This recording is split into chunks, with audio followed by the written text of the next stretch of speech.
সেখানে 4টার দিকে তারা প্রেস রিলিজ করে বলছে যে আমরা নির্বাচন থেকে সরে দাঁড়ানো। এটা আমাদের আসলে করার কিছু নাই, কেউ এটা তাদের ব্যক্তিগত স্বাধীনতা।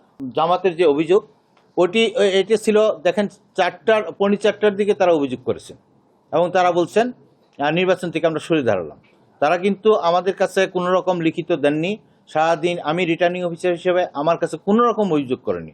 মৌখিকভাবে তারা যে অভিযোগ করেছে সেগুলো আমরা সাথে সাথে অ্যাড্রেস করেছি এবং দুই চারজনকে আমরা পুলিশের সুপার্দ করেছি। বড় ধরনের কোনো কেন্দ্রে মারামারি হয়নি, দাওয়া পাল্টা হতে পারে, কিন্তু মারামারি করে এখানে মৃত্যুবরণ করার মতো কোনো ঘটনা আমরা সারাদিন কেউ পাইনি এবং সামাজিক মাধ্যম বলেন, সংবাদ মাধ্যম বলেন, কোথাও কিন্তু আসেনি।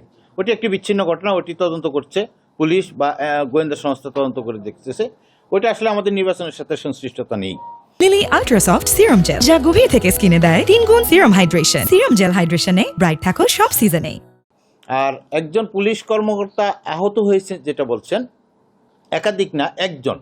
একটা কেন্দ্রে লাইন ছাড়া ভোট দিতে চেয়েছিল 20 থেকে 25 জন লোক।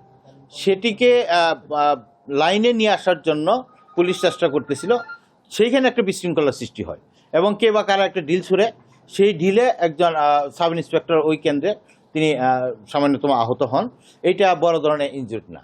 আপনারা জানেন যে 128টি সেন্টারে একটা এত বড় একটা নির্বাচন, সেই নির্বাচনে কোনো রকম বড় ধরনের কোনো বিশৃঙ্খলা ছাড়া, মারামারি ছাড়া, সংঘর্ষ ছাড়া আমরা আপনাদের সকলের সহযোগিতা একটা নির্বাচন অনুষ্ঠিত করতে পারছি।